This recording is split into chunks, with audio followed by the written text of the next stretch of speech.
Triplex విల్లాలు మీకోసం సిద్ధంగా ఉన్నాయి. APR project Bachupally. నమస్కారం, నేను మీ విక్రమ్ పోలా. ఈరోజు మన విశిష్ట అతిథి ప్రముఖ రంగస్థల నటులు, ఆంధ్రప్రదేశ్ నాటక పరిషత్ చైర్మన్, అదేవిధంగా దేశ విదేశాల్లో ఎంతోమంది నాటక కళాకారులు తయారు చేస్తున్నటువంటి ఒక గొప్ప ప్రయోక్త గుమ్మడి గోపాలకృష్ణ గారు మనతో ఉన్నారు. ఆంధ్రప్రదేశ్లో నాటక రంగ పరిస్థితులు, అదేవిధంగా నాటక రంగం అంతరించిపోతుంది అనేటువంటి విమర్శలు వస్తున్నటువంటి నేపథ్యంలో తొలి విడతగా వేసినటువంటి కొన్ని కార్పొరేషన్స్లో నాటక రంగ కార్పొరేషన్ కూడా ఉంది. అయితే నాటక రంగం పట్ల ఆంధ్రప్రదేశ్ ప్రభుత్వానికి ఉన్నటువంటి చిత్తశుద్ధి, అదేవిధంగా దానిని ఏ విధంగా రివైవ్ చేయాలి, ఏ విధంగా పునరుద్ధరించాలి అనే దాని అంశాల మీద మనం మాట్లాడదాము. నమస్కారం గోపాల్. నమస్కారం అండి. తొలి విడతగా వేసినటువంటి కార్పొరేషన్స్లో నాటక పరిషత్ కూడా ఉండటం అనేటువంటిది గొప్ప విషయమే ఒక రకంగా చెప్పాలంటే. మీది ఇది రెండోసారి అనుకుంటా కదా? రెండోసారి. ఇది అంతకుముందు 14, 19 మధ్యలో, అంటే 16లోనా మీరు మొదటిసారి? 17. అప్పుడు ఒక 2 సంవత్సరాలు. 2 సంవత్సరాలు పూర్తి కాలేదు, కానీ రెండో సంవత్సరంలోకి ఎంటర్ అయ్యాను. రెండో సంవత్సరం చివరి వరకు చేశాను. సాధారణంగా అంటే సంగీత నాటక అకాడమీ, అంటే కేంద్రంలో కూడా సంగీత నాటక అకాడమీ అనేటువంటిది చాలా ప్రసిద్ధి చెందినటువంటిది, చాలా పేరున్నటువంటి సంస్థ అది. ఇక్కడ ఆంధ్రప్రదేశ్కి వచ్చేటప్పటికి ఎందుకు సంగీతానికి సపరేట్గా, నాటకానికి సపరేట్గా ఈ కార్పొరేషన్స్ పెట్టారు? అంటే నాటకం సంగీతం కలిస్తే ఏమవుతుందంటే, ఇక్కడ ఇచ్చిన బడ్జెట్ వాళ్ళు అప్పుడు కమిటీని వేశారు. బండల బుద్ధప్రసాద్ గారు, పరకాల ప్రభాకర్ గారు, మన అప్పట్లో ఉన్న CEO విజయ్ భాస్కర్ గారు, ఇంకా కొంతమందితో కలిసి ఒక కమిటీ వేశారు. దేనికి వేశారు? ఈ అకాడమీస్ అన్నిటికీ సర్వే చేయటానికి, వాటిని గురించి తెలుసు. అంటే రాష్ట్రం విడిపోయిన తర్వాత బయట రాష్ట్రాలకు కూడా వెళ్ళి అకాడమీలు ఎలా పనిచేస్తున్నాయి ఏంటి అబ్జర్వ్ చేయమని చెప్పి ఒక కమిటీని వేశారు. ఆ కమిటీ వేరే వేరే రాష్ట్రాలన్నీ కూడా తిరిగి పరిశీలించి వచ్చిన తర్వాత ఏం జరిగింది, మనకి సంగీతానికి ఒక అకాడమీ, నాటకానికి ఒక అకాడమీ, జానపద కళలకు ఒక అకాడమీ, నృత్యానికి ఒక అకాడమీ, సాహిత్యానికి ఒక అకాడమీ, ఇలా దాదాపుగా 6. అంటే దానికి ఒక అంటే ప్రత్యేకత ఉండాలనే సపరేట్ కాన్స్టిట్యూషన్, సపరేట్ బడ్జెట్ ఇవన్నీ ఇచ్చి దాన్ని ప్రోత్సహించాలనే ఉద్దేశంతో ఈ నాటకాన్ని ప్రత్యేకమైనటువంటి అకాడమీగా ఇచ్చారు.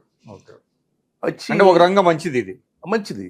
ఎందుకంటున్నానంటే తొలిసారిగా నేను అంటే 2 క్లబ్ చేయటం మూలాన, 2 అంటే కలిసి ఉండటం మూలాన ఒకదానికి ఎక్కువ ప్రాధాన్యత ఇచ్చి రెండో దానికి పెద్దగా ప్రాధాన్యత ఉండదు. డెఫినెట్గా అంటారు. నేను రంగస్థలం వాడిని కాబట్టి నాటకం వాళ్ళకే ఇచ్చాడు. ఇప్పుడు కూడా ఏంటంటే పౌరాణిక వాడు కాబట్టి పౌరాణిక వాళ్ళకే ఇస్తాడు అనేటువంటి అది కూడా ఉందా? నాటకం అంటే ఏదైనా నాటకమే. కాబట్టి ఏంటంటే ఇప్పుడు సంగీతము నాటకం 2 కలిసినాయి అనుకోండి, సంగీత కళాకారులు రాష్ట్రంలో ఎక్కువ మంది ఉంటారు. విద్వాంసులు ఉంటారు, విధ్వంసులు ఉంటారు. అవును. సో వాళ్ళందరికీ న్యాయం చేయాలంటే ఇచ్చే బడ్జెట్ సరిపోదు. కాబట్టి ఏంటంటే బడ్జెట్ కంటే కూడా ఆ ప్రాధాన్యత అనుకుంటా, ఆ రంగానికి ఇచ్చే ప్రాధాన్యత విడివిడిగా ఉంటే ఎక్కువగా ఉంటుందేమో. విడివిడిగా ఉంటే ప్రాధాన్యతతో పాటుగా మనం ప్రోత్సహించడానికి, దాని ఫండ్స్ని అలాట్ చేయడానికి కూడా ఈజీగా ఉంటుంది, ఐడెంటిఫై చేయడానికి ఈజీగా ఉంటుంది ముందు. ఓకే.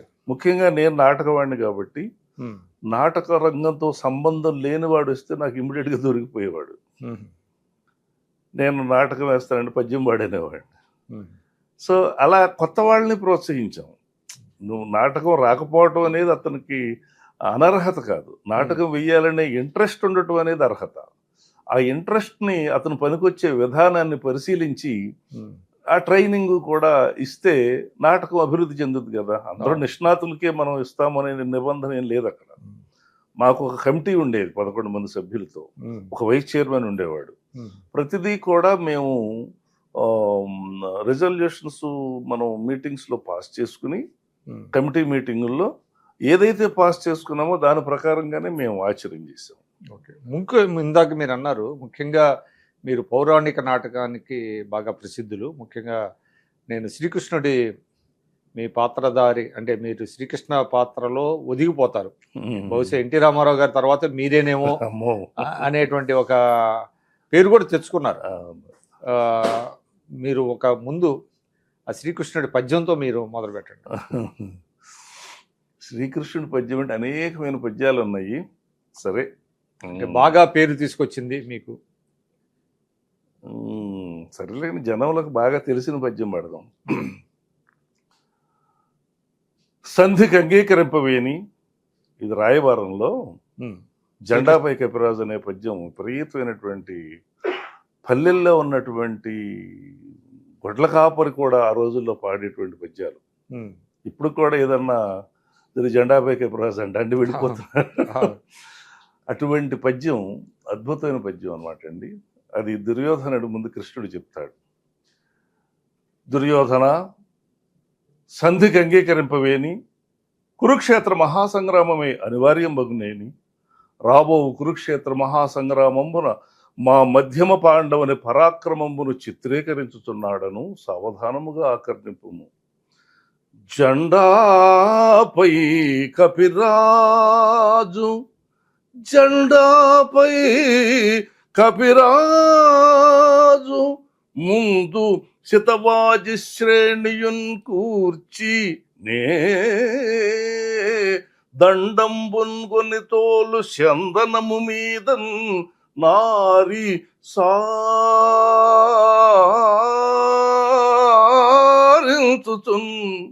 గాంధీవమ్ము ధరించి ఫల్గుణుడు మూకన్ చెండుచున్నప్పుడు ఒక్కండు నీ మొర ఆలకింపడు.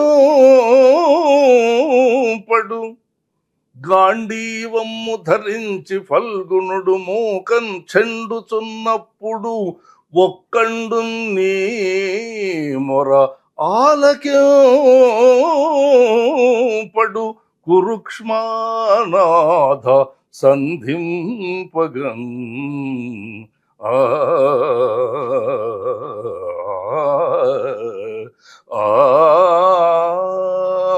ఆ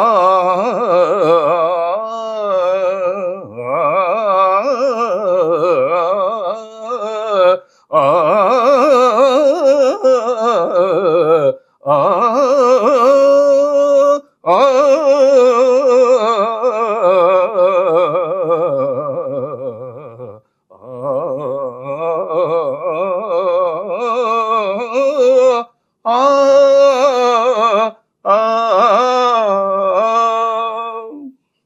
గ్రేట్. చాలా అంటే ఇప్పుడు పద్యాల్లో ఈ రాగయుక్తం, ఈ రాగం పాడతారు కదండి, దానికి ఏంటి ప్రాధాన్యత? అంటే సంగీతంతో కూడినటువంటి సాహిత్యం ఏదైతే ఉందో అది ప్రేక్షకుడు హృదయానికి చేరుతుంది. పొడి మాటలు చెప్పొచ్చు, పొడి మాటలు చెప్పినా కూడా ఇప్పుడు మనకి ఎన్టీ రామారావు గారు కానీ, ఎస్వి రంగారావు గారు కానీ, జగ్గయ్య గారు కానీ, గుమ్మడి వెంకటేశ్వరరావు గారు కానీ, మీరు వాళ్ళ డైలాగులు చూడండి, ఒక రిథం ఉంటుంది. బానిసల కింద అహంభావమా, నీ కరుడు ముందే నీ భార్యను బలాత్కరించారు, దుశ్శాసన ఈడ్చుకురా బంధకని. ఇది మ్యూజిక్. ఆ డైలాగులోనే సంగీతం ఉంది. ఎంత మాట, ఎంత మాట, ఇది క్షత్రియ పరీక్ష గాని, క్షాత్ర పరీక్ష గాని, క్షత్రియ పరీక్ష కాదే, కాదు, కాకూడదు, క్షత్రియ పరీక్షయే అందువా. ఎన్ని ఏమిటి? శృతి లయ. అంటే రచయితలు ఒక తెలిసి ఉండాలి, అది శృతి లయ రాసే పడేది అంతర్లీనంగా మాత్రా ఛందస్సు నడుస్తూ ఉంటుంది. ఓకే, ఆ ఛందస్సుకి సంగీతానికి రిలేషన్ ఉంది. అంటే డైలాగ్ రైటర్కి మాత్రా ఛందస్సు తెలిసి ఉండాలి. తెలుసుంటేనే మరి అది అందమైనటువంటి మాట అవుతుంది. ఇప్పుడు పాటలకు కూడా ఛందస్సు ఉంటుంది. అంటే ఆ పాటలు పద్యాలకి సీస పద్యాలు ఇవన్నీ వీటికి మాత్రా ఛందస్సు ఉంటాయి. ఇప్పుడు మామూలు సినిమా పాటలకు ఉండవు కదా. అయ్యో, ఆరేసుకోబోయి పారేసు కొన్నాను, కోకెత్తుకెళ్ళింది కొండగాలి, సీసపద్య పాదగిరి. ఓకే, అంటే అనివార్యంగా ప్రతి దానికి ఉంటుంది అంటారా? ఉండాల్సిందే, లేకపోతే అందంగా వినపడదు. అంటే మీటర్స్ ఇవన్నీ ఉంటాయి కదా. ఉంటాయి, వాళ్ళ లెక్కలు ఉంటాయి. వాళ్ళు ఒక తాళాన్ని ఎన్నుకుంటారు, ఆ తాళం యొక్క లెక్క ప్రకారం రాస్తారు. అంటే ఇక్కడ డైలాగుల్లో కూడా మీకు మాత్రం రిథం ఉంటుంది, పాట కాకుండా వీటిలో అన్నిట్లో ఉంటుంది. తెలుగు భాషకున్న గొప్పతనం అదే. ఇప్పుడు తెలుగుకి ఒక రిథము, ఒక శబ్దానికి ఒక సౌందర్యం ఇవన్నీ ఉంటాయి. అందుకని ఆ పలికే విధానం, ఒత్తులు అవి ఇవి కూడా ఇప్పుడు మనకి యమగారులో చూడండి, యముండ అబ్బా సున్నా తీసేయండి సార్, యముండ పోనీ ఉంచుకోండి సార్ అంటాడు. ఎందుకు యముండ అన్నప్పుడు ముండా వినపడుతుంది ఎక్కువగా, యా యముండ అంటాడు కదా. అవును. మరి ఒక్క యా ముండా యా తీసేస్తే ముండా అవుతుంది, అదే అపస్వరం. అందుకని ఆ భాష జాగ్రత్తగా పలకపోతే ఏమవుతాయి అంటే కొంచెం వేరే అర్థాలు వచ్చే ప్రమాదాలు ఉంటాయి తెలుగు భాషలో. సో మీకు ఈ నాటక రంగంలో ఎవరు మీకు గురువు, ఎవరు అసలు మీ నేపథ్యం ఏంటి, ఎలా వచ్చారు? అంటే మీ కృష్ణా జిల్లా అని నాకు తెలుసు, కానీ మా ప్రేక్షకులకు కూడా తెలిసేటట్టు చెప్పండి. మాది కృష్ణా జిల్లా మేడూరు.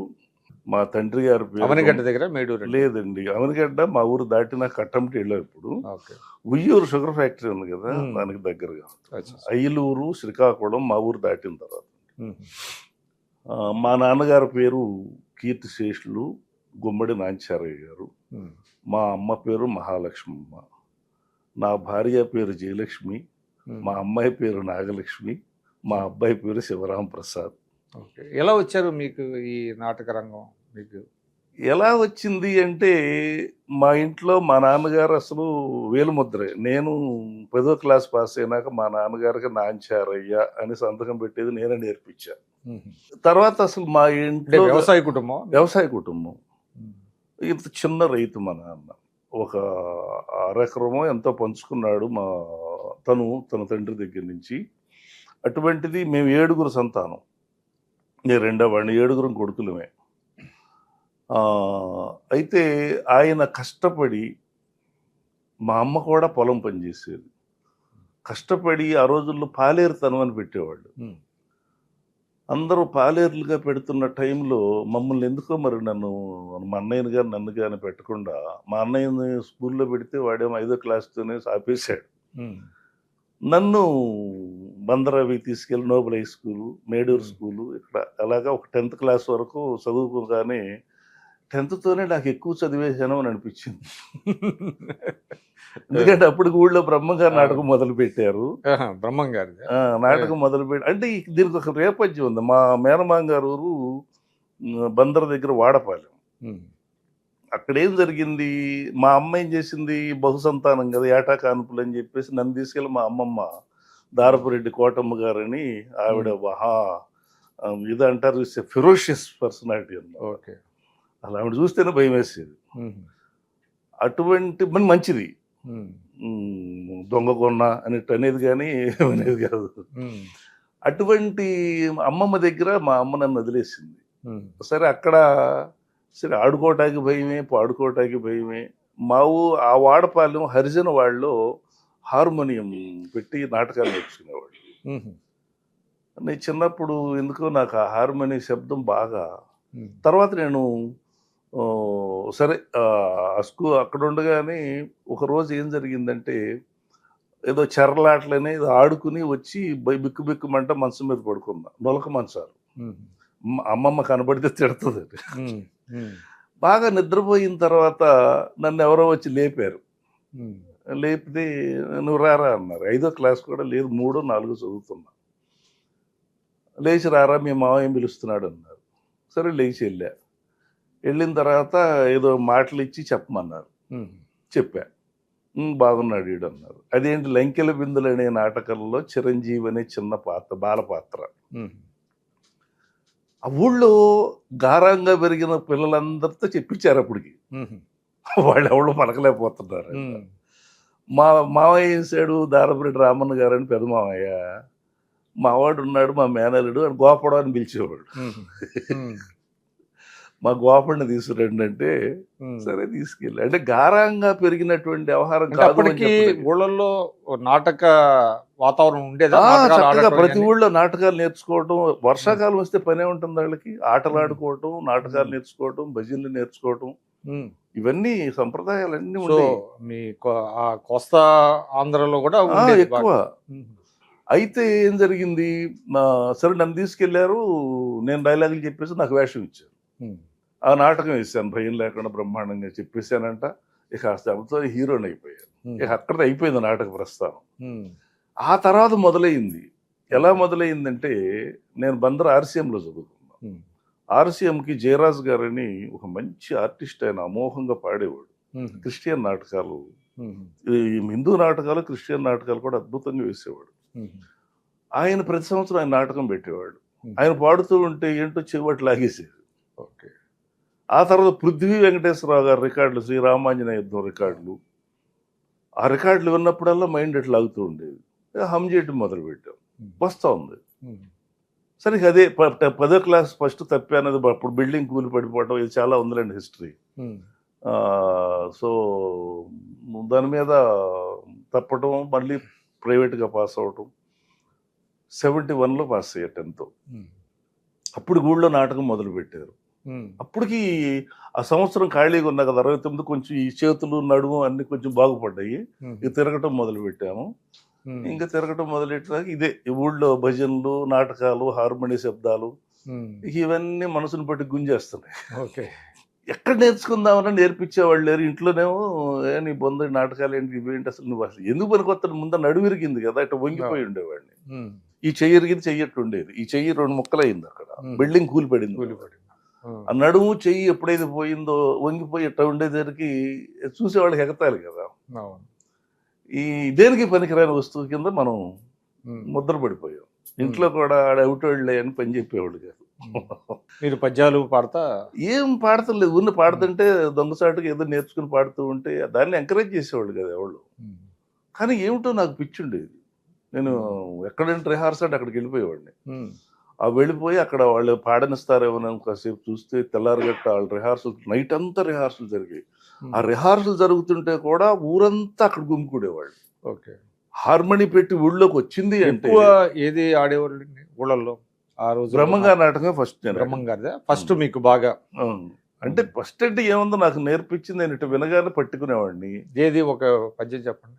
అది ఆ బ్రహ్మంగారి నాటకంలో అవేమి ఇప్పుడు గుర్తులేపోయి, సాధింపరాని సుజ్ఞానము సిద్ధ సచితానంద ప్రభావము, ఇలా ఉంటాయి అవి. ఓకే. కీర్తనల కింద కీర్తనలు పద్యాలు కూడా ఉంటాయి. తల్లి గర్భము నుండి తాతరలు వేళ ఎన్నియో మారులేడ్పించుచుండు తల్లి, ఉగ్గు పెట్టంగా నేర్పించుచుండు తల్లి, తల్లి బిడ్డలకి ఏడ్పు తప్పదమ్మా.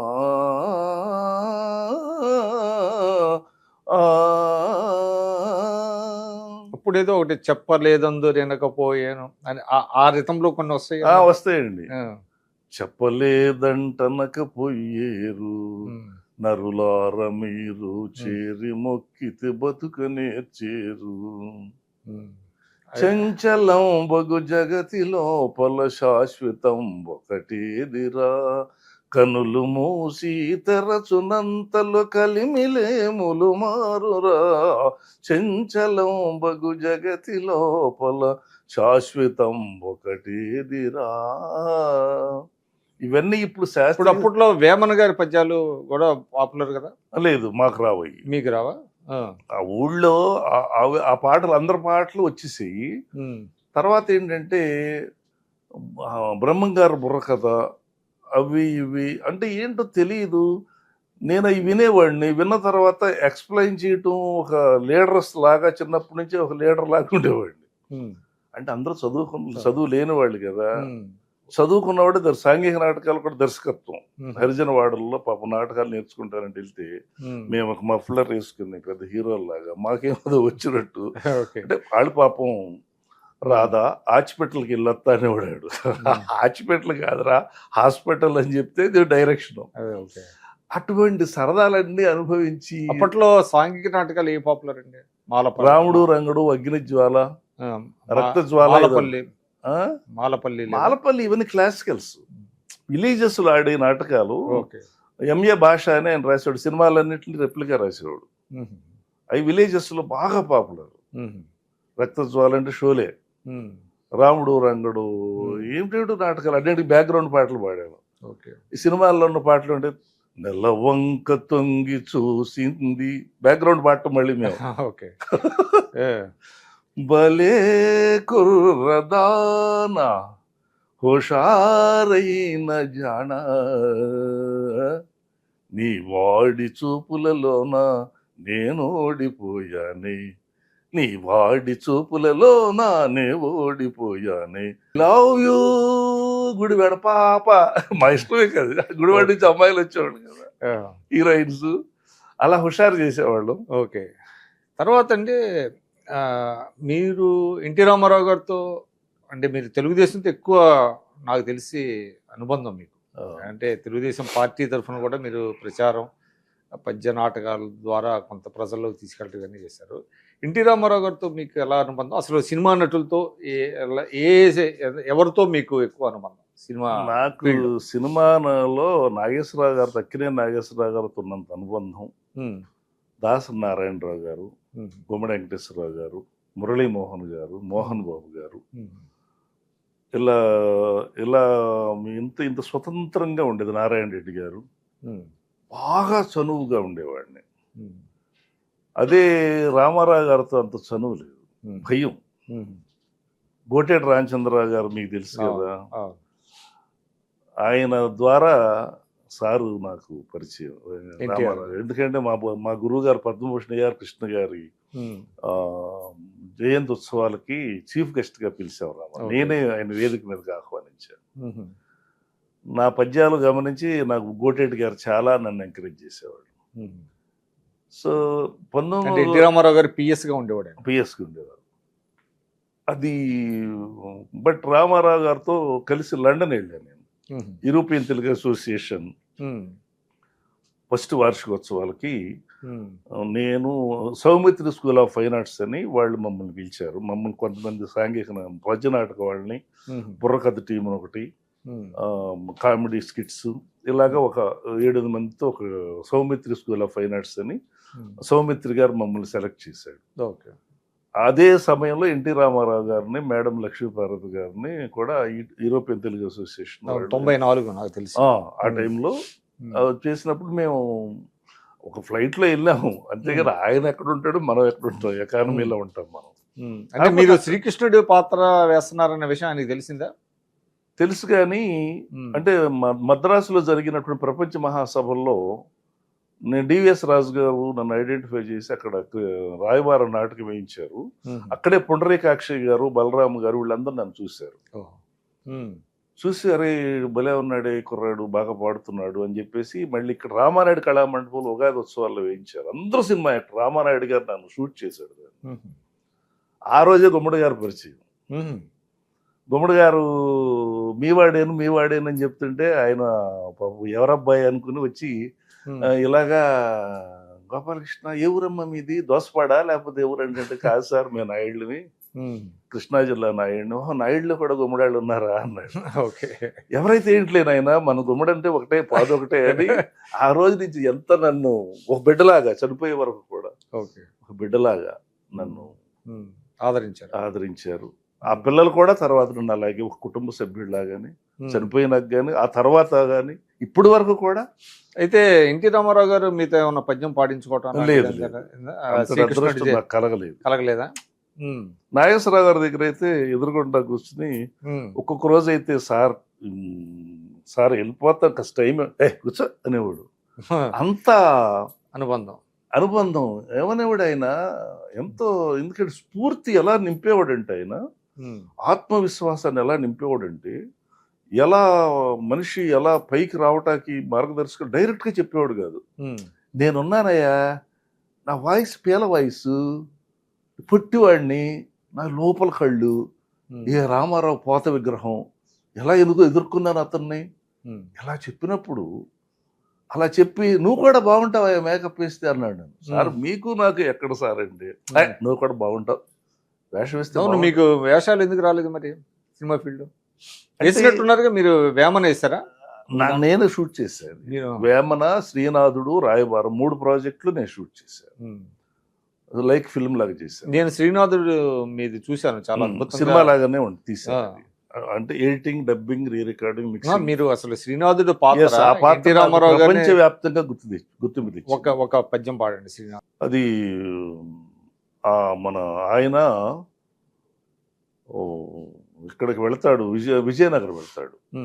ఇది అక్కడ డిండిమ భట్టిని ఓడించాలి. గండపెండోరం తొడిగేటప్పుడు అది దాంతో అప్పుడే కదా గండపెండోరం అక్కడ డిండిమ భట్టుని ఓడించిన తర్వాత డిండిముడిని చేసిన కనకాభిషేకం. దానికి ముందు అక్కడ విజయనగరం బస్ చేసినప్పుడు ఎవరో వచ్చారంట, డిండిముడిని బజార్లో ఢీకొన్నాడంట, ఈ కవి ఎవరో పరిశీలిద్దాం, మొమ్మకమైన అతను వచ్చి పరిశీలన చేద్దాం. ఎందుకంటే వాళ్ళందరికీ కంటగింపుగానే ఉంటుంది అతను చూస్తే, ఎవరిని డిండిముడిని చూస్తే. ఎలాగైనా ఎవరు ఓడించలేకపోతుంది. ఇది ఎవరు రాశారండి? ఇది శ్రీనాథుడి నాటకం. శ్రీనాథుడు నాటకం డైలాగ్ వెర్షన్ రాసింది ఆకేళ్ళ గారు. పద్యాలన్నీ శ్రీనాథుడు వాడాడు. కొన్ని పద్యాలనేమో ఆకేళ్ళ అంటే సినిమా రైట్ ఆకేళ్ళ. సినిమా డ్రామాలు కూడా చాలా రాశాడు. ఆకేళ్ళ సూర్యనారాయణమూర్తి అని పేరు. దుగ్గిరాల రామారావు గారు అని ఆయన కొన్ని పద్యాలు రాశాడు. సో ఆ నాటకం మరి ఏంటో తెలియదు, మరి నేను వేళా విశేషం మరి ఏంటో తెలియదు, అమోఘమైన పేరు వచ్చింది. అమెరికాలో దాదాపుగా 15 సెంటర్స్లో స్టాండింగ్ ఓవేషన్ ప్రతి చోట కూడా. నేను అట్లా ఎంటర్ అయ్యానంటే స్టాండింగ్ ఓవేషన్. నేను అప్పుడు సీడీలు చేసుకెళ్తే ప్రతి సీడీ కొనుక్కున్నారు, పాదాలకు నమస్కారం పెట్టి గిఫ్ట్లు ఇచ్చారు నాకు, డాలర్స్. మొమ్మకవి పరిశీలన చేద్దాం, అసలు ఇతను పాండిత్యం ఎలా ఉంది, ఇతను ఢీ కొట్టగలడా లేదా, శ్రీనాథుడిని పరీక్ష చేద్దామని వస్తాడు. ఎందుకంటే మొమ్మకవి కి ముందు ఒక అతను వెళ్ళి పరాభవం చెందొస్తాడు. వామన భట్టు అని విజయనగరం వెళ్ళి డిండిముడితో వాదం పెట్టుకుని ఓడిపోయి వస్తాడు. మీకు వామన భట్టు తెలుసా అని కూడా అడుగుతాడు. తెలుసు అని అంటాడు. పాప వాదంలో ఒకసారి వచ్చి పోటీ పడ్డాడు. అవును, గెలవలేకపోయారు, మేము విన్నాం.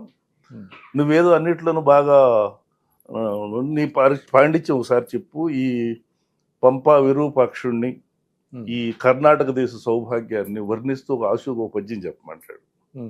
అప్పుడు ఈ పద్యం చెప్తాడు. ఇది శ్రీనాథుడు రాసింది. మొమ్మ కవులు కోరదగిన కోరికనే కోరారు. మహారాజుల ముందు కవిత్వం చెప్పటం వేరు, కవిరాజుల ముందు కవిత్వం చెప్పటం వేరు. ఏమైనా ఆ శారదాదేవి మమ్మల్ని అనుగ్రహిస్తుందని ఆశిస్తూ పద్యం చెప్తాను కవీంద్ర. పంపా విరూపాక్ష బహుజటాజూటికారగ్వధ ప్రసవ సౌరభ్యములకు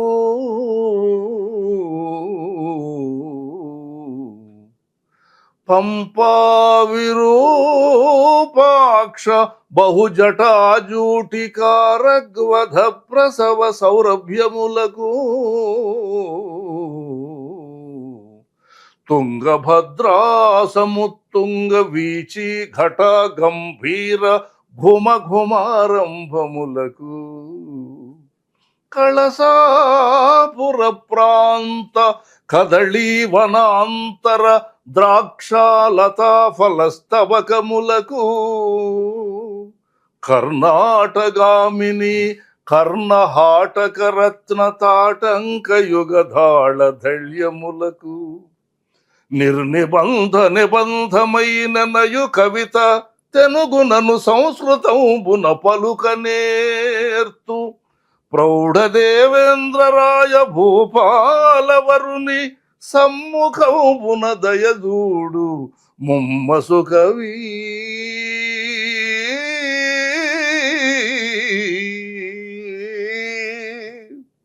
అప్పుడు అతను పరవశించిపోయి విజయోస్తు కలిగితగల విజయోస్తు బాబా, ఇంతవరకు డిండిమును ఢీ కొట్టగలిగిన వాడు లేడనుకున్నాను.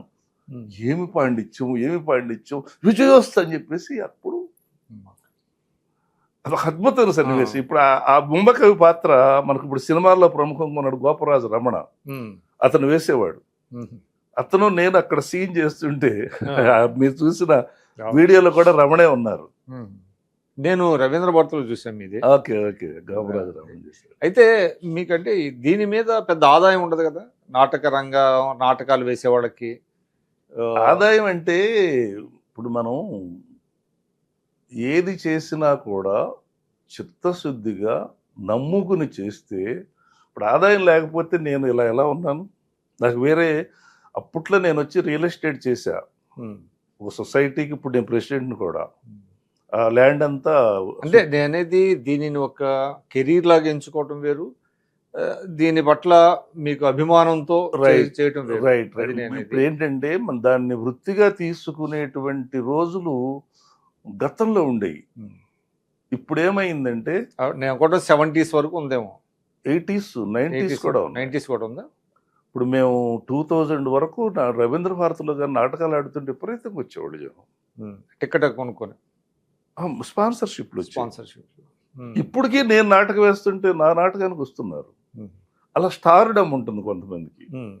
ఆ కొంతమంది స్టార్డమ్ ఉన్న వాళ్ళందరికీ జనం వస్తారు, చూడాలని వస్తారు. క్లాసికల్ థియేటర్ ఇప్పుడు బాగా ఉంది. మాస్ థియేటర్ ఏంటంటే పాపం ఒక హరిశ్చంద్ర, ఒక చింతామణి, ఇలాంటి నాటకాలే పెడతా ఉన్నారు. చింతామణి ఎంటర్టైన్మెంట్ కోసం గతంలో రక్త కన్నీరు ఒకటి ఉండేది, అప్పట్లో రక్త కన్నీరు. నాగభూషణం. అలాగే హరిశ్చంద్ర కరుణ్ రస ప్రధానం. అది ఎవరన్నా చనిపోయినప్పుడు కూడా ఆ 11వ రోజు కార్యక్రమాలకి ఫేమస్ ఆర్టిస్ట్ని తీసుకొచ్చి వేయటం. అటువంటి ఉత్తరాంధ్ర, ఇటు మరి పల్నాడు, రాయలసీమ బాగా నడుస్తాయి నాటకాలు. తర్వాత మనకి దేవాలయ కమిటీలు ఉన్నాయి. నవరాత్రి ఉత్సవాలు చేస్తారు, తర్వాత శివరాత్రి ఉత్సవాలు చేస్తారు, సుబ్రహ్మణ్య షష్ఠి అని చేస్తారు. కంపల్సరీగా నాటకాలు పెడతారు. అలాగే ఒక పౌరాణిక నటుడు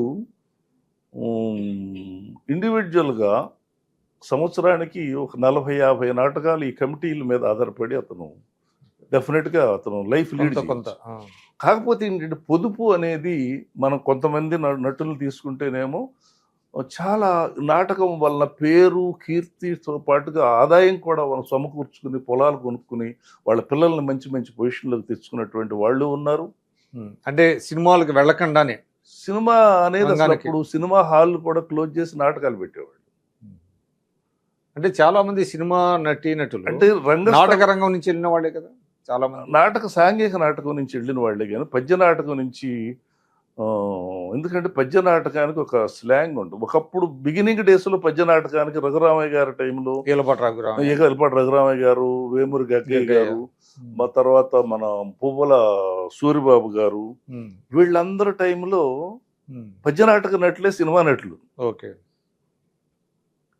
ఎందుకంటే వాళ్ళు పద్యం వాళ్ళే పాడాలి. అప్పుడు ఈ బ్యాక్గ్రౌండ్ సిస్టమ్ లేదు.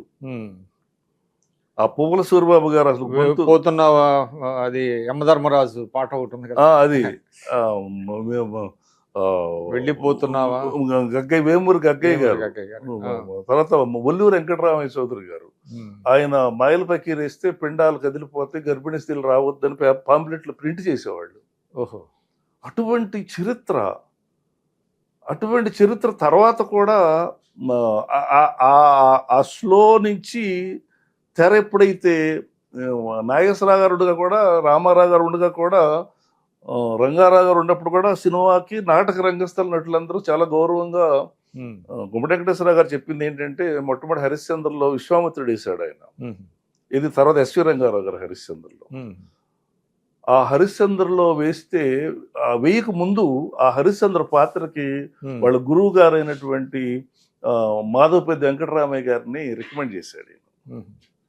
మాధవపేద వెంకటరామయ్య గారు గుమ్మడి గారి యొక్క టాలెంట్ని గమనించి నువ్వు నాటకం కన్నా సినిమాల్లో బాగుంటావు వెళ్ళమని చెప్పింది ఆయనే. సో ఈ పాత్ర ఆయన అద్భుతమైన దుర్యోధనుడు మాధవపేద వెంకటరామయ్య. ఆయన్ని రికమెండ్ చేస్తే ఆయన సినిమాకి వాళ్ళు ఒప్పుకోలే. ఎందుకంటే ఈ నటనకి ఆ నటన అప్పుడు కొంచెం ఫాస్ట్ వచ్చేసరికి తర్వాత లేదు మీరే వేయండి లేకపోతే వేరే వాళ్ళు పెట్టుకుంటామంటే అప్పుడు గుమ్మడి గారు బాధపడి దీనికి ఉత్తరం రాశాడు. గురుగారు మీరు ఇలాగా మరి నన్ను అంటున్నారు అంటే, లేదు నాయన నువ్వే కరెక్ట్, నువ్వు వెయ్యి అని చెప్పేసి గురువు ఆశీర్వాదం తీసుకుని ఆయన అందుకే ఆ విలువలు చెప్తున్నా. ఆయన స్వయంగా గుమ్మడి గారు రాసుకున్నాడు. అంతరంగాలు తరంగాలు అని ఒక పుస్తకం రాశారు ఆయన. దాంట్లో రాసుకున్నాడు, మాకు పర్సనల్గా చెప్పారు. ఎందుకంటే మిక్కిలినేని రాధాకృష్ణమూర్తి గారు కూడా ఒక పుస్తకం వేశారు కదా, నటరత్నాల్లో రంగస్థల నటులకు సంబంధించినటువంటి చరిత్రలు అందరూ అసలు అది పరిశోధన గ్రంథం. అది నేను ఆ పరిశోధన గ్రంథాన్ని నేను చదివి చాలా మంది మీద శేష పద్యాలు రాసి, మీరు కళ అనే పత్రిక ఉండేది కదా, మహమ్మద్ రఫీ గారు దాన్ని సంపాదకుడుగా దాన్ని నడిపించాడు. వాళ్ళ గురించి రాస్తూ ఆ శేష పద్యాలతో దాదాపుగా నేను 30-40 పద్యాలు అప్పట్లో రాయటం జరిగింది. ఇది నటీనటుల మీద, వీళ్ళు రంగస్థల నటుల మీద. కన్నమ్మ గారు కూడా, ఆమె కూడా పద్యం పాడేది రంగస్థల నటి. ఆవిడే మొట్టమొదటి హరిశ్చంద్ర. ఫస్ట్ 1934, ఇప్పుడు యూట్యూబ్ లో దొరుకుతాం చూడండి, ఆ హరిశ్చంద్రలో ఆవిడే చంద్రమతి. మీకు ఏమైనా పద్యం ఉందా, గుర్తుందా? అసలు ఆ స్లాంగ్ వేరు ఉంటుంది. ఎందుకంటే అప్పట్లో మైకులు లేని రోజుల్లో దూరంగా ఉన్నవాడికి కూడా వినపడాలి. మనకి కందుకూరి గారి ప్రహసనాలు మేము చేసాం. ఆ ప్రహసనాల్లో ఆ రోజుల్లో ఎలా ఉండేది, రూపాంతరం ఎలా చెందింది నాటకం అనే దాని మీద మనకి యూనివర్సిటీ ఒక ప్రొడక్షన్ చేశారు. అప్పుడు డిఎస్ఎన్ మూర్తి గారు, దీక్షిత్ గారు, ఇలాంటి వాళ్ళందరూ కలిసి 100 ఏళ్ల నాటక రంగస్థలం అని చెప్పేసి ఉప్పిలి వెంకటేశ్వరరావు వాళ్ళందరూ కలిసి ఒక ఫార్మాట్ చేసినప్పుడు నేను దాంట్లో వేషం వేశాను. ఆ రోజుల్లో కృష్ణుడు ఎలా ఉంటాడు, మీసాలు పెట్టుకుని, అప్పుడు ఒకటో కృష్ణుడు, రెండో కృష్ణుడు, మూడో కృష్ణుడు అనేవాళ్ళు కదా, ఎలా పాడేవాళ్ళు, ఎలా మాట్లాడేవాళ్ళు కూడా నాకు నేర్పించారు. నేర్పించినప్పుడు చక్కగా టోపీ, కిరీటం లేదు అక్కడ, ఒక జలతారు కోట్ లాంటిది, మీసాలు, కృష్ణుడు. బావా అర్జున ఎక్కడ నుండి రాక ఇటకు, ఎల్లరూ సుఖులే కదా. ఇలా ఉండేది అనమాట మొదట్లో అంటే మైకు లేని రోజుల్లో. అలాగే డైలాగ్ కూడా మన ఇది ఉంది కదా, కందుకూరి గారి ప్రహసనాల్లో ప్లేడర్లు పెట్టే బాధల మీద ఆయన ఒకటి రాస్తాడు. ఊళ్ళో క్లయింట్ ని ఒక బ్రోకర్ తీసుకొస్తాడు, వాడు పాపం మోకాళ్ళ మీద కూర్చుంటాడు ప్లేడర్ గారు వచ్చేదాకా. ప్లేడర్ గారు ఎక్కడ ఉంటాడు, అమ్మవారి ఇంట్లో ఉంటాడు, సెకండ్ ఇంట్లో ఉంటాడు. వాడు ఒక ప్లేడర్ గుమాస్తాతో అడుగుతూ ఉంటాడు, ప్లేడర్ గారు దంతధావనం సానిదాని ఇంట్లోనే కానిచ్చేస్తారా, లేకపోతే ఇక్కడికి వచ్చి కానిస్తారా అంటారు. ప్లేడర్ గారు ఇక్కడికి రాకముందే టిఫినీలు కూడా ఆరగించేసి వస్తారు. ఇది స్లాంగ్ అప్పట్లో. పెట్రోల్ మార్క్స్ లైట్లు కూడా లేని టైంలో గుగ్గిలం వేసి డ్యూటీలు పట్టుకునే రోజుల్లో ఆ నాటకం మేము చేసాం. దాంట్లో కృష్ణుడు వేసాను, ఈ ప్రహసనంలో వేషం కూడా వేసాను నేను. ఈ కళారూపాలన్నింటినీ మనం ప్రిజర్వ్ చేసుకోవాలి అంటే పరిరక్షించుకోవాల్సిన అవసరం ఎంతైనా ఉంది కదండి, ఏమంటారు దాని మీద? తప్పకుండా పరిరక్షించుకోవాలి. అందుకే మళ్ళీ మన గౌరవ ముఖ్యమంత్రి నారా చంద్రబాబు నాయుడు గారు పదవులకు మరి ప్రభుత్వంలోకి వచ్చిన వెంటనే నాటక అకాడమీకి, నన్ను కల్చరల్ కమిషన్కి పొడపాటి తేజస్వి గారిని, ఇద్దరిని కూడా అపాయింట్ చేశారు ముందు ప్రస్తుతాన్ని. ఎందుకంటే మన కల్చర్ మీద ఆయనకు ఉన్నటువంటి అభిమానం లాంటిది. నేను ఇప్పుడు చేయదలుచుకున్నది ఆయన యొక్క పర్మిషన్ తీసుకోవటానికి నేను ప్రయత్నాలు చేస్తున్న విషయాలు ఏంటంటే, ఏప్రిల్ నుంచి అంతకుముందు నేను చైర్మన్గా ఉండగా చంద్రన్న నాటకోత్సవాలని చేశాను ప్రతి జిల్లాలో, చాలా జిల్లాల్లో చేశాను. అన్ని జిల్లాలు చేయలేకపోయాం అప్పుడు. అంటే పద్య నాటకాలేనా? లేదు, సాంఘికం కూడా. దానికి యొక్క విధానం ఏంటంటే, అకాడమీ నుంచి మేము కొంత ఇస్తాం, అక్కడ ఉన్నటువంటి ఔత్సాహిక సమాజాలు ఉంటాయి, అక్కడ స్పాన్సర్స్ వాళ్ళందరూ, పరిషత్తులు నిర్వహించే వాళ్ళందరూ పాపం మనకి ఇటు గుంటూరు జిల్లాలో 9-10 పరిషత్తులు సొంత డబ్బులు పెట్టుకుని చేస్తారు వాళ్ళు. అటువంటి వాళ్ళ సహకారం తీసుకుని మనం ఇచ్చే గ్రాంట్ ప్లస్ వాళ్ళు ఖర్చులు పెట్టుకుని, ప్రభుత్వం ఇచ్చే గ్రాంట్ ప్రభుత్వం కొంత ఇస్తుంది, అకాడమీ కొంత ఇస్తుంది, వాళ్ళు కొంత తీసుకుంటారు. అకాడమీ ద్వారా ప్రభుత్వం ఇస్తుంది. అంటే మీ అకాడమీకి మాకు ఇచ్చిన ఫండ్ లోంచి మీరు ఇస్తా ఉంటారు. సో అలాగా కొన్ని బాగా సక్సెస్ఫుల్గా చేసాం. అటువంటి ప్రోగ్రామ్ని మళ్ళీ రివైవ్ చేయటానికి మన సీఎం గారు పర్మిషన్ తీసుకోవడానికి సన్నాహాలు చేస్తుంది. మీకు చంద్రబాబు గారితో మంచి అనుబంధం ఉంది, ఎందుకంటే మొదటిసారి వేశారు, మళ్ళీ ఈసారి కూడా మిమ్మల్ని వేశారంటే ఎలాగ మీకు ఆయనకి ఏంటి, ఎలా ఎక్కడ పరిచయం, ఎలా అనుబంధం కొనసాగింది? అది ఒక గమ్మత్తుగా జరిగింది. అది ఎలాగంటే నేను అమెరికా నాటకాలు వేయటానికి వెళ్ళాను. అప్పుడు బాలకృష్ణ గారు, ఇప్పుడు మనకు పద్మభూషణ్ అవార్డు వచ్చింది, ది గ్రేట్ మా బాలకృష్ణ గారికి, ఆయనకి కంగ్రాచులేషన్స్, అభినందనలు మీ ద్వారా తెలియజేస్తా ఉన్నా. ఎందుకంటే ఆయన నాటకం వెయ్యటానికి మా వాషింగ్టన్ డీసీలో మూల్పూరి వెంకటరావు గారని మంచి పద్య నాటకాభిమాని, మన తెలుగు అంటే అభిమాని, భాషాభిమాని, ఒక ప్రొఫెసర్. ఆయన అనేకమైనటువంటి తెలుగు దేవాలయాలు కూడా కట్టాడు అక్కడ. ఆయన ఎడ్యుకేషన్లో ఒక కొత్త పుంతలు దొక్కిచ్చి అక్కడ సంపాదించిన మనీ, ఆయన ప్రొఫెసర్గా ఉన్న జీతం కాకుండా ఆయన సంపాదించిన మనీని ఇక్కడ ట్రైబల్ ఎడ్యుకేషన్కి, వాటర్ స్కీమ్స్కి కూడా డొనేషన్స్ ఇస్తూ ఉంటాడు, టెంపుల్స్కి. అటువంటి మా మంచి మనిషి ఆయన. నేను తానాకి వెళ్ళినప్పుడు నెక్స్ట్ ఇయర్ తానా వస్తుంది, వేరే ఇంకో దాని ఆటాకు దీనికి వెళ్ళినట్టున్నాం. వాషింగ్టన్ డీసీలో ఏమన్నారంటే నెక్స్ట్ మనకి తానా వస్తుంది. నేను బాలయ్య బాబు తన సినిమాలు కూడా తీశాడు, బాలయ్య బాబు గారితో ఆయన మంచి అనుబంధం ఉంది. బాలయ్య బాబు గారిని నేను ఒప్పిస్తాను, మీరు నాటకం తెలుగు మీద ఏదన్నా నాటకం చేస్తారా అని అడిగారు.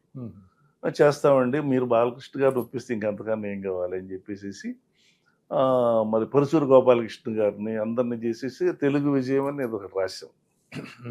ఆయన కృష్ణదేవరాయలు, నేను అలసాని పెద్దన. ఇది అందులోనా? ఎవరు శ్రీకృష్ణదేవరాయలు? బాలయ్య బాబు, బాలయ్య గారితో మీరు చేశారు. వాషింగ్టన్ డీసీలో పెర్ఫార్మెన్స్ చేసినప్పుడు లోకేష్ బాబు అక్కడ చదువుకుంటున్నారు.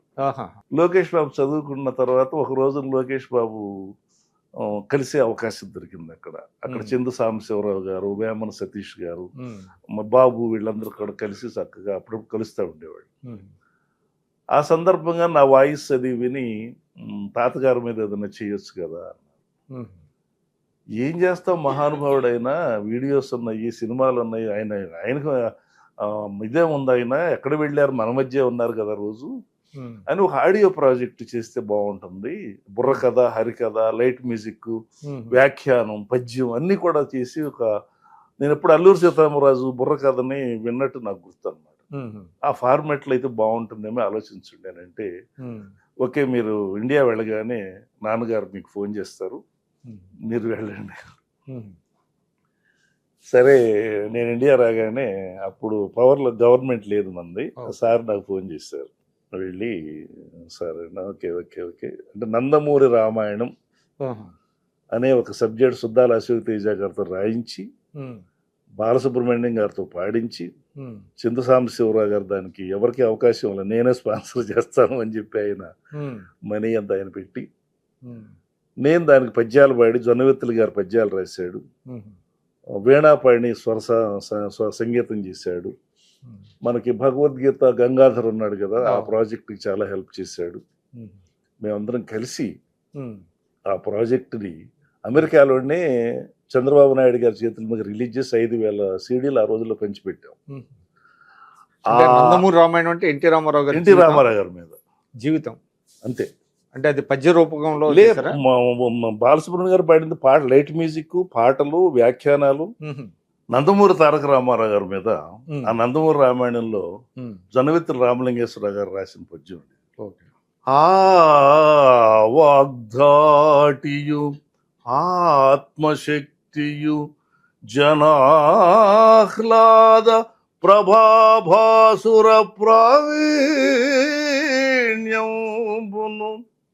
నవ్య దివ్య నటనా పాండిత్యము టీవియున్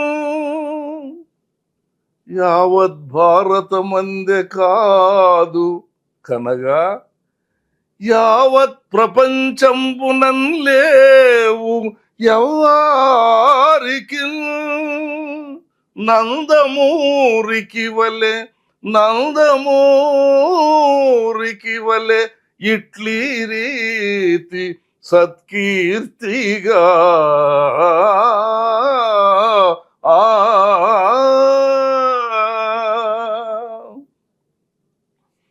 ఇది రికార్డ్ చేశాను బాగా. అలాగే బాలు గారితో నందమూరి రామాయణం భలే పాట, భలే రామసుద్రం రాగంలో కంపోజ్ చేశారు. అది చాలా గొప్పగా వచ్చింది ఆ పాట. సో అక్కడి నుంచి మీ అనుబంధం.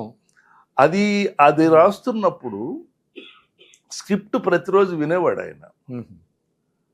ఆయన ఓకే చేసిన తర్వాతే మేము రికార్డింగ్కి వెళ్ళేవాళ్ళం. సో ఎందుకంటే ఆయనకి సాహిత్యం మీద ఎంత పట్టుందనేది.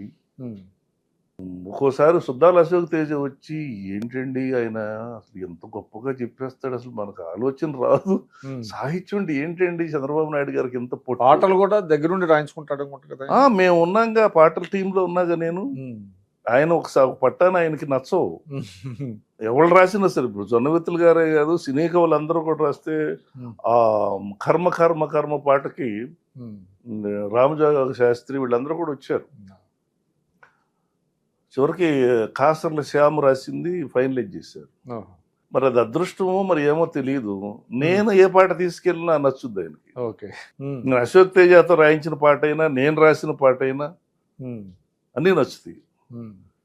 ఎక్కడ స్టార్ట్ అయిందంటే పాట, ఆ డిస్కషన్ చేసిన సమయంలో రోజు ఒక సందర్భంలో బాగా నవ్వుతున్నారు.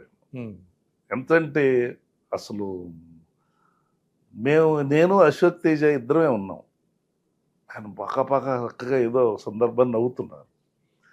అప్పుడు స్వతంత్రం ఏర్పడింది కదా సార్, మీరు ఎప్పుడు నవ్వినట్టు ఏ ఫోటోలోనూ కనపడదు సార్, ఎంత బాగా నవ్వుతున్నారు మీరు అన్నాను.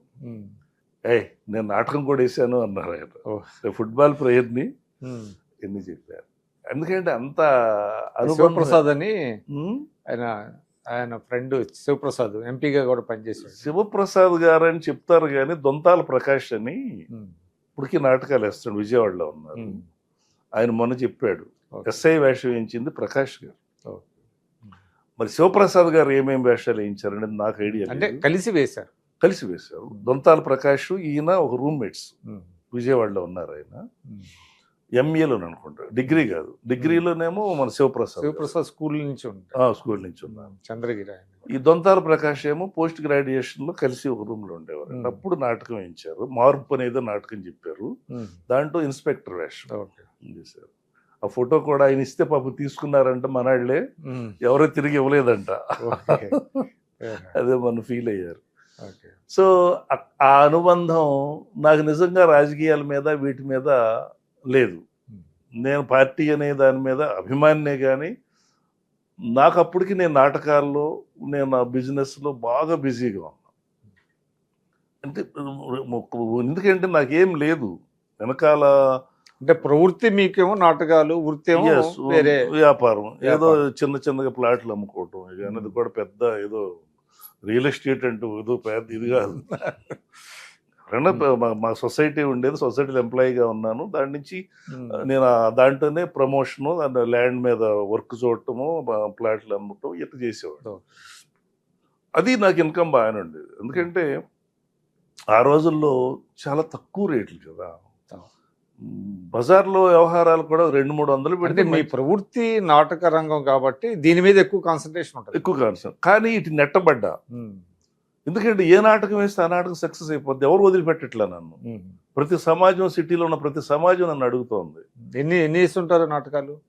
కొన్ని దాదాపుగా 2000 పైన వేసు. 2000-3000. అమెరికా కూడా చాలా పర్యాయాలు వెళ్ళినట్టు. అమెరికా 22 సార్లు వెళ్ళా. ఇప్పుడు 22 సార్లు. సింగపూర్ 3 సార్లు వెళ్ళా, దుబాయ్ 2 సార్లు వెళ్ళా, కువైట్ వెళ్ళా. ఇక్కడే కేవలం నాటకాలు నాటకాలకు వస్తాయి, అంతేగాని. సో ఆంధ్ర మన ఇండియాలో ఉన్నటువంటి ముఖ్య పట్టణాలు అన్నిట్లోనూ వేసి, అన్ని తెలుగు అసోసియేషన్స్ లో 2-3 సార్లు కూడా వెళ్ళినటువంటి సంస్థలు. ఈ పద్య నాటకం అనేది తెలుగు వారి సొంతం అంటే లేకపోతే వేరే వాళ్ళదే? కన్నడలో కూడా ఉందండి. కన్నడలో సేమ్. అంటే పద్యం అనేది తెలుగు వారి సొంతం అంటారు కదా. అంటే ఛందస్సులో అద్భుతమైన ఛందస్సు ఉంది. కన్నడలో కూడా పద్యం ఉంది, దాని ప్రాస ఉండదు, దానికి ఎత్తి ఉండదనో ఎత్తో ప్రాస మొత్తాన్ని ఒకటి మిస్ అవుతుంది. పట్టుగా బంధింపబడి అంటే ప్రపంచంలో ఏ లాంగ్వేజ్ లో లేనటువంటి ఒక రూపం పద్యం అని అంటారు కదా. అవును, తెలుగు వారికి. అంటే ఉంది హిందీలో కూడా ఈ మధ్య ఒక మాస్టర్ శర్మ గారు అని ఒక ఆయన హిందీలో కూడా పద్య నాటకం రాయబారం రాయించాను నేను. కృష్ణ రాయబారిని యాజ్ ఇట్ ఈస్గా ట్రాన్స్లేట్ చేశాడు. హిందీలో కూడా ఒక ఛందస్సు ఉంది, 2-3 ఛందస్సులు ఉన్నాయి, శార్దూల పద్యం టైప్ ఆఫ్ దీంట్లో అది రాయించాను. అది ప్రాక్టీస్ చేద్దామని అనుకునేసరికి నాకు కొంచెం కుదరలేదు. మర్చిపోయాను, ఇందాక మీరు బాలకృష్ణ గారికి పద్మభూషణ్ అభినందనలు తెలిపే సందర్భంలో నాకు కూడా మీకు పద్మశ్రీ కూడా మీకు ఈ సంవత్సరం వస్తుంది అని చాలా మంది అనుకున్నారు. మీరు కూడా ఎక్స్పెక్ట్ చేస్తున్నట్టున్నారు. పద్మశ్రీ యోగం పెద్ద ఆయన ఉన్నారు, చంద్రబాబు నాయుడు గారు నాకు పదవి ఇచ్చారు. మరి గవర్నమెంట్ సపోర్ట్ చేయాలి, గవర్నమెంట్ సపోర్ట్ చేస్తుంది.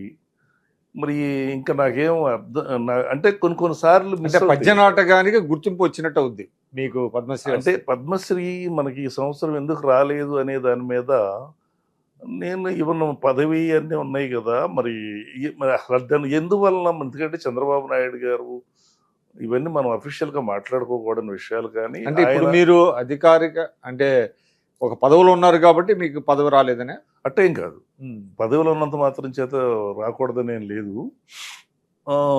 మరి అక్కడ ఏం జరిగిందో తెలియదు కానీ ఎఫర్ట్ అయితే ఇక్కడి నుంచి మొన్న నేను 26వ తారీఖున పెరేడ్లో పాల్గొన్నప్పుడు కలెక్టర్ గారు కూడా అన్నాడు, అయ్యా సీఎం గారు 2 సార్లు ప్రిన్సిపల్ సెక్రటరీ నాకు ఇది చేసి అద్భుతమైన రిపోర్ట్ రాసి పంపించాము, లిస్ట్ చూసి డిసప్పాయింట్ అయ్యాను అని కృష్ణా జిల్లా కలెక్టర్ గారే అన్నాడు.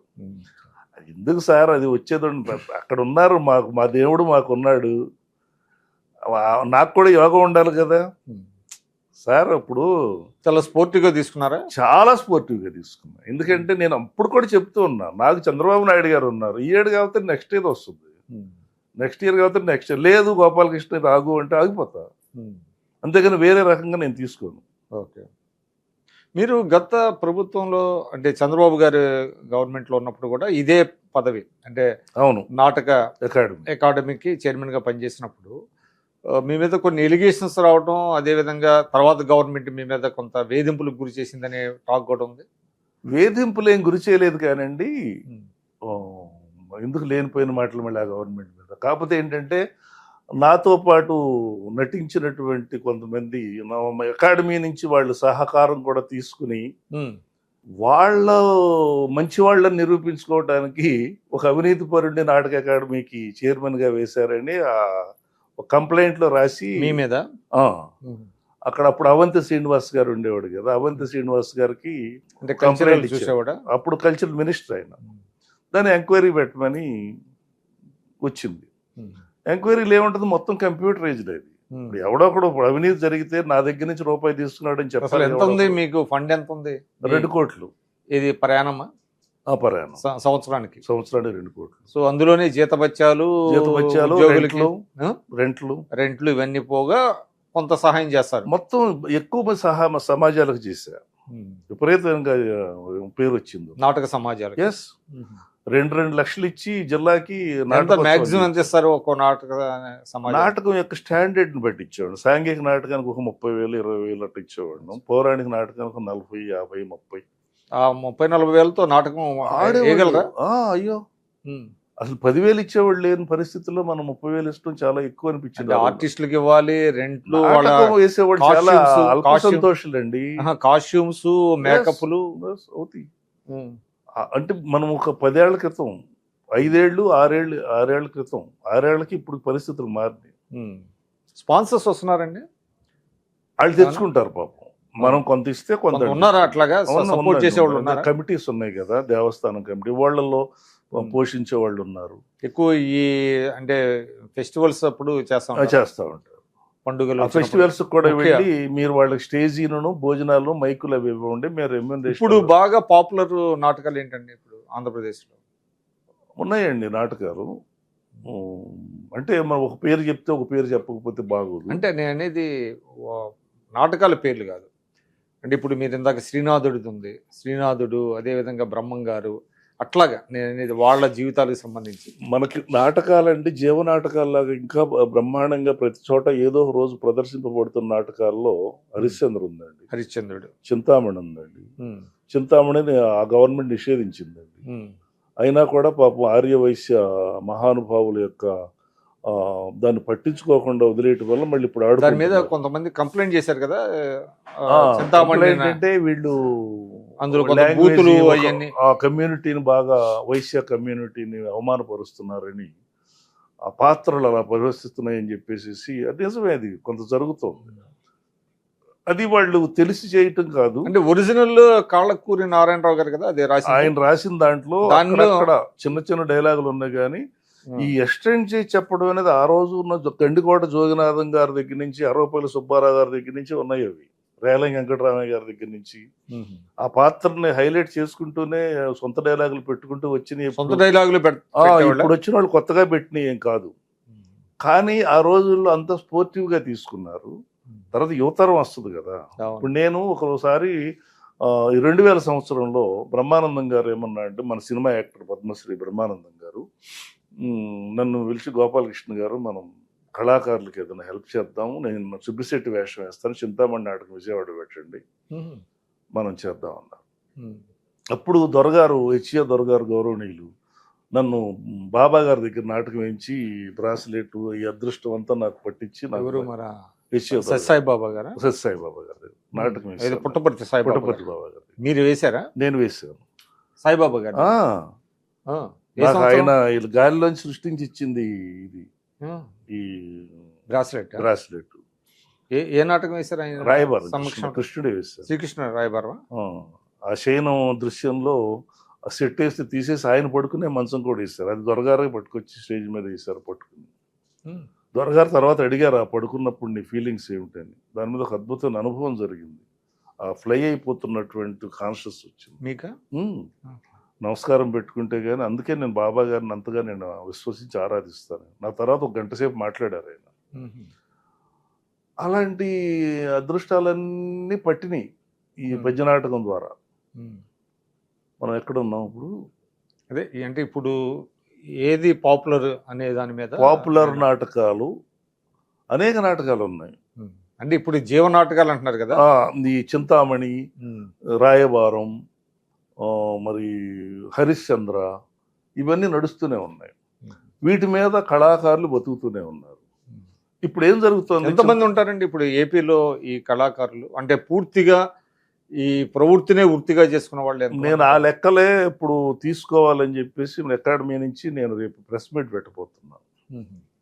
మనం నంది అవార్డ్స్ మనం అనౌన్స్ చేసినప్పుడు దాదాపుగా 300 నుంచి 400 సంస్థలు, పద్యనాటక సంస్థలు అప్లై చేసుకున్నాయి. 300 నుంచి 400 అప్పట్లో. అవి గత 5 ఏళ్లలో తగ్గిపోయినాయి. ఎందుకంటే ఆదరణ లేక. ఏదన్నా పేరున్న ఆర్టిస్ట్కే లైఫ్ కానీ మా మామూలు వాళ్ళకి. ఇప్పుడు పాత నాటకాలు వేస్తున్నారంటే కొత్తవి కూడా వస్తున్నాయా? కొత్త నాటకాలు, కొత్త స్క్రిప్ట్లు రావడం, కొత్త స్క్రిప్ట్లు కూడా అంటే యువత దీంట్లో పార్టిసిపేట్ చేయటం చేస్తున్నారు. రచయితలు వస్తున్నారు. ఎందుకంటే ఇంకా రావాలి.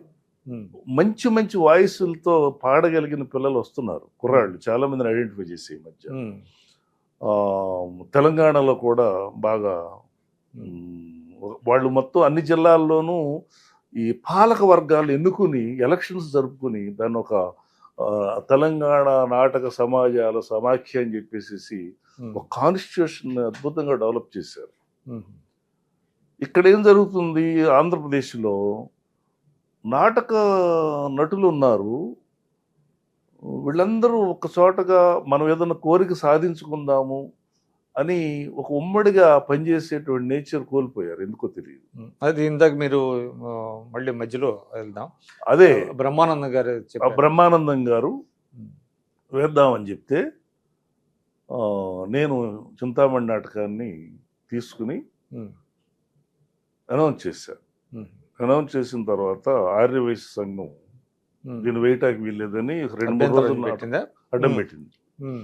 సరే ఆపేసాను. ఆ వేళ ఆపేసేసి మళ్ళీ నేను ఎక్స్ప్లెయిన్ చేశాను, ఇది పేద కళాకారులకి మేము ఇలా ఇద్దాం అనుకుంటున్నాము. బ్రహ్మానందం గారు వచ్చి ఈ నాటకం అయితే నేను వేయగలుగుతాడు, రాయబారం ఇటువంటి ఆయన గతంలో వేశారా? లేదు, ఈ వేషం వేయాలని సరదా పడ్డారు సుబ్బిశెట్టి ఫస్ట్ ఒక పార్ట్. సరే ఏం జరిగింది, మొత్తానికి ఒప్పుకున్నారు. వేముల హజరత్ గుప్తా అని ఆయన లాయర్ కదా. లాయర్ ఆయనే యాడ్ ఇచ్చాడు. నాటకం వేసాం. స్టేజ్ మీద ఒక 50,000 రూపాయల దాకా పంచిపెట్టాం. పరుచూరు గోపాలకృష్ణ గారు చూసి, కాదు ఇది మనం నీ ఏమి ₹1,00,000 కాబట్టి రవీంద్ర భారతిలో చేద్దామని రవీంద్ర భారతి చూసి ₹1,00,000 పంచిపెట్టాం. అప్పటి నుంచి రగిలింది ఇది నిషేధం అనే మాట. కాకపోతే ఎలా చేయాలో అర్థం కాక మొత్తానికి ఆగారు. ఈ వైఎస్ఆర్ గవర్నమెంట్లో అది జీవో తెచ్చేశారు. తెచ్చిన తర్వాత ఏం జరిగిందంటే కొన్నాళ్ళు స్ట్రిక్ట్గానే అమలు జరిగింది. ఈ వీళ్ళు కూడా కోర్టుకి వెళ్ళటం, మళ్ళీ వాళ్ళు మంచి లాయర్ని పెట్టడం, ఫైట్ నడిచింది కొంతకాలం. కొన్ని చోట్ల వేయనివ్వకోకుండా కూడా ఉందండి లేదా ఉంది. ఇప్పుడు అలాగే ఉంది. వేసుకోవచ్చా? వేసుకోవటానికి వీళ్ళు లేదా, కానీ స్టేకి కూడా ఏం లేదు. కేసు అలాగే ఉంది, జీవో అలాగే ఉంది. అది ఇంకా హీరింగ్కి రాలేదు, బెంచ్ మీద అలాగే ఉంది కేసు.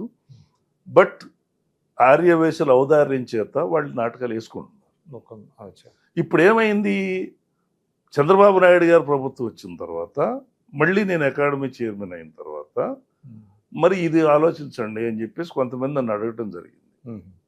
నేనేం చెప్పానంటే, అసలు మీరు ఎంతమంది ఉన్నారు, ఈ నాటకం మీద డిపెండ్ అయిన వాళ్ళు ఎంతమంది ఉన్నారు, ఈ వేషాలు వేసేవాళ్ళు ఎంతమంది ఉన్నారు, సుబ్బిశెట్టి అనే వేషం వేసేవాళ్ళు ఎంతమంది ఉన్నారు, వీళ్ళ నుంచి రిప్రజెంటేషన్ ఏముంది, ఏం చేస్తాము ఏమి చేయాలి. అభ్యంతరకరమైన డైలాగులు తీసేయచ్చు కదా. అవును, తీస్తాడని గ్యారెంటీ ఏముంది. వాళ్ళ నుంచి ఒక ఇది కావాలి కదా మనకి. ఇప్పుడు కమ్యూనిటీ, ఇప్పుడు వాళ్ళు నాటకాలను పోషించే కమ్యూనిటీ, ఎవరితో తగాదాకి రాని కమ్యూనిటీ, అందరూ బాగుండాలని కోరుకునేటువంటి కమ్యూనిటీ. నిన్న మన సీఎం గారు కూడా, చంద్రబాబు నాయుడు గారు కూడా వాసవి కన్యకా పరమేశ్వర అమ్మవారికి పండుగని మరి వెస్ట్ గోదావరి చేయటం అనేది మరి ఎంత గొప్ప విషయం. అది అంత ప్రిఫరెన్స్ ఇచ్చినటువంటి, అంత బలమైనటువంటి, అది మంచి కమ్యూనిటీ హర్ట్ అయిందంటే దానికి మరి ఇక్కడ సపోర్ట్ చేసాం. ఇక్కడ కొన్ని వేల మంది దీనివల్ల ఎఫెక్ట్ అవుతుంటే ఇది ఒక సమస్య అవుతుంది. ఎవరి మనోభావాలు దెబ్బతినకూడదు కదా. పైగా ఇక్కడ ఉంది ఎంతమంది, చూరా చూస్తే 15 మంది కూడా లెక్కదేటల్లా.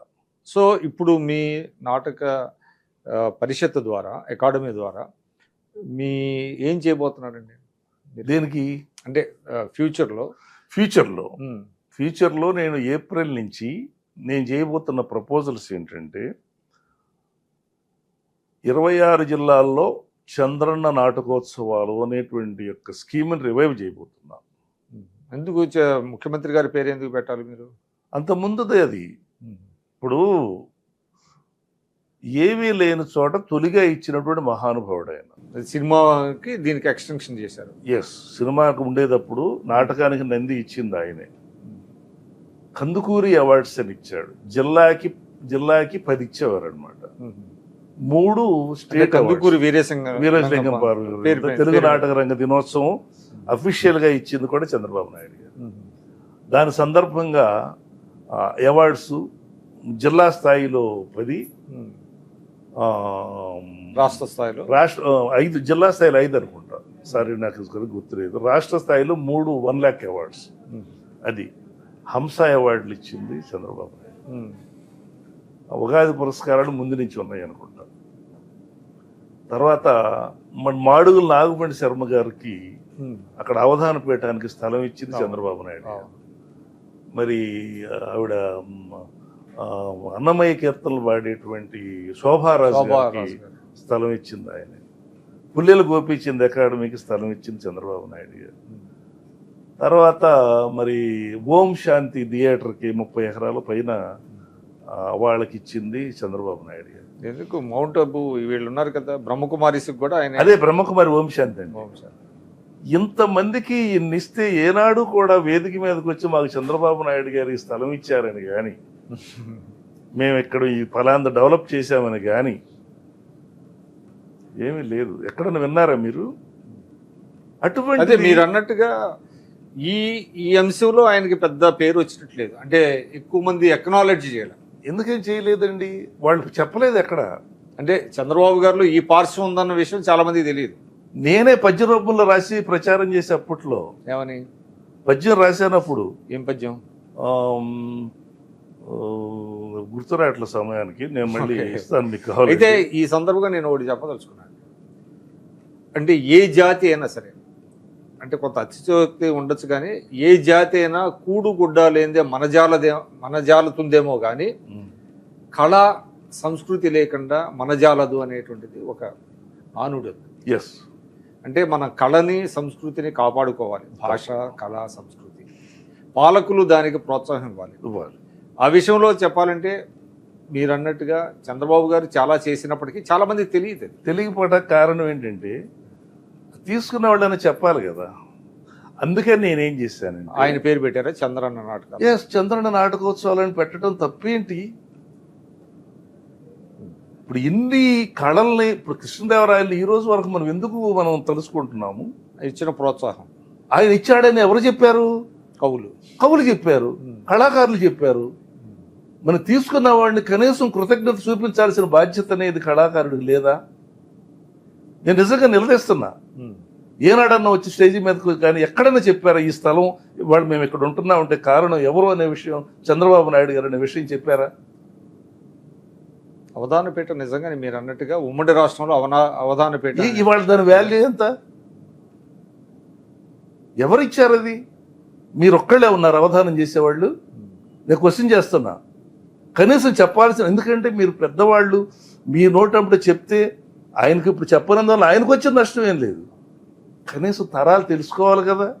కృష్ణదేవరాయలను నిలబెట్టి వాళ్ళు పెద్ద సాహిత్యం చెప్తున్నాం, సమరాంగణ సార్వభౌముడు అని చెప్పేసి వాళ్ళకు కూడా మనం అంటున్నాం. ఆ సాహితీ సమరాంగణ సార్వభౌముడు అనే పదాన్ని ఆ రోజున వాళ్ళు, అంటే వెండి పెళ్ళానికైనా గోడ చెరుపు కావాలి కదా. అట్లాగా పాలకుల ఒక ప్రోత్సాహం అనేటువంటిది కళలకు కావాలి. కళాకారులు దాన్ని ప్రమోట్ చేస్తేనే కదా పలానా పాలకుడు టైంలో వచ్చిందని చెప్పడానికి. ఇవాళ జగన్మోహన్ రెడ్డి నాశనం చేశాడు కళలు అని చెప్పడానికి కూడా భయపడే పరిస్థితి. ఇందాక మీరు మధ్యలో ఆపేశారు, అదే తర్వాత మీరు మీద ఏమి కేసులు ఏమి రాలేదు కదా? కేసులు ఏం రాలా, కాకపోతే ఎంక్వైరీకి వచ్చారు. ఎంక్వైరీ చేసిన తర్వాత అక్కడ ఏం లేదు. తర్వాత ఇంకొక ప్రబుద్ధుడు ఏం చేశాడంటే ఇన్ఫర్మేషన్ యాక్ట్ కింద చైర్మన్ టూరు ఎక్స్పెండిచర్ అడిగాడు. ఎస్, తప్పేం లేదు, అడిగాడు. అక్కడ ఏం జరిగిందంటే, మాకు రామారావు గారని పాపం ఎండిఓ, ఆయన నాకు సెక్రటరీగా ఉండేవాడు. నేను ఆయనతో ఒకటే చెప్పా, సార్ ఇది 2 కోట్ల బడ్జెట్, మనం ఎక్స్పెండిచర్స్ తీసుకుంటే బడ్జెట్లో మనం నాటకాలకి ఏం డబ్బులు ఇవ్వలేము, నేను నా సొంత డబ్బులు వాడుకుంటాను, మీరు మీ సొంత డబ్బులు వాడుకోండి. ఈ డబ్బులు మిగిల్చిన డబ్బులు ఒక 30,000 అయినాయి అనుకోండి నెలకి ఇద్దరి మీద, పోనీ ఒక సమాజానికి ఇద్దాం సార్, నా పిల్లలకి పెళ్ళిళ్ళు అయినాయి, నీ పిల్లలు ఆడపిల్లలు చదువుకుంటున్నారు, వాళ్ళు ఆశీర్వదిస్తారు సార్, నాటకం వాళ్ళ ఆశీర్వచనాలు బాగుంటాయి సార్ అంటే ఆయన కూడా. పేద కళాకారులకి అందించేటువంటి దాంట్లో కూడా అవినీతి చేయాల్సిన అవసరం ఏముంటుంది అక్కడ? పైగా అది 2 కోట్ల బడ్జెట్. అందుకని అది కూడా అక్కడ కూడా అసలు ఆయన అసలు దాన్ని. సో ఏదేమైనప్పటికీ గోపాలకృష్ణ గారు, మీరు తిరిగి నాటక రంగాన్ని, అదేవిధంగా నాటక రంగం మీద ఆధారపడినటువంటి కళాకారుల్ని ఆదుకోవాలి. తర్వాత నాటకానికి, పద్య నాటకానికి పేరు తేవాలి. తద్వారా చంద్రబాబు నాయుడు గారు ప్రోత్సహిస్తున్నందుకు ఆయనకి కూడా పేరు రావాలి అని మీది ఏదైతే సంకల్పం ఉందో అది నెరవేరుతుందని ఆశిద్దాం. ఈ ఇంటర్వ్యూ వచ్చినందుకు ధన్యవాదాలు. చివరిగా ఒక పద్యంతో ముగించు. చంద్రబాబు నాయుడు గారి మీద పాడతా, పాడండి. ఎవరి పేరు మీద ఎవరిని ఇక్కడ ఏంటంటే గమ్మత్తు, ఆయన ప్రాజెక్టులు పట్టిసీమ కట్టినప్పుడు కృష్ణా మిగులు వాటర్ వెళ్ళి శ్రీశైలం చేరిన తర్వాత ఆ నీళ్లు కడప వరకు వెళ్ళినాయి. దాని మీద అప్పట్లో నేను పద్యం రాసి ప్రమోట్ చేశాను. శ్రీశైల మల్లన్న సిగనున్న గంగమ్మ గాలేరు నగరితో కడప చేరే,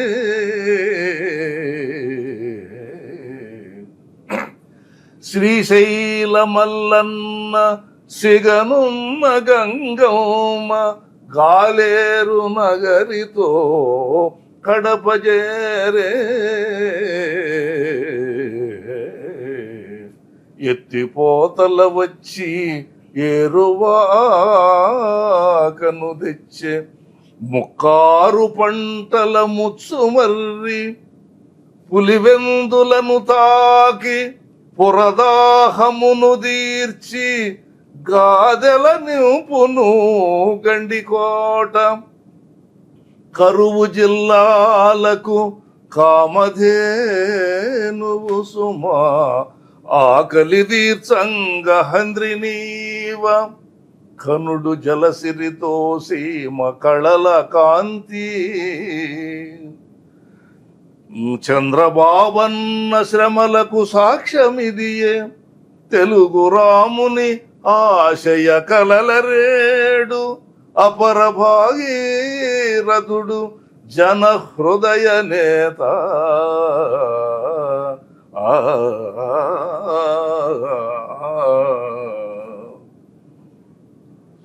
ఇలాగా అది ప్రతి స్కీమ్ మీద. అలాగే ఇది ఉంది కదా, మనం తుఫాన్ వచ్చినప్పుడు విలయ తాండవ కేళి విలవిలలాడెడు విశాఖను రెప్పగా సాకినాడు ప్రకృతి భీభత్స ప్రళయంబులను చిక్కు శరణార్థి కండగా సాగినాడు విద్యుత్తు స్తంభాలు విరిగి నేల కొరుగా క్షణములో వెలుగుల కాంతి నింపే హుద్హుదు రక్కసినెదిరించి నిల్చిన చంద్రబాబునకిల సాటిగలదే కనుడు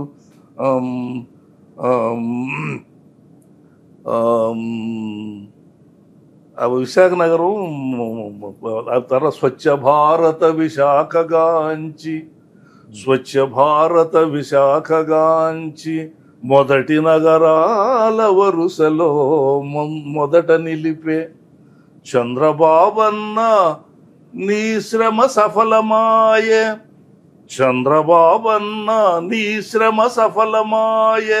జాతి మరువదు నీ సేవ చరిత పురుషా జాతి మరువదు నీ సేవ చరిత పురుషా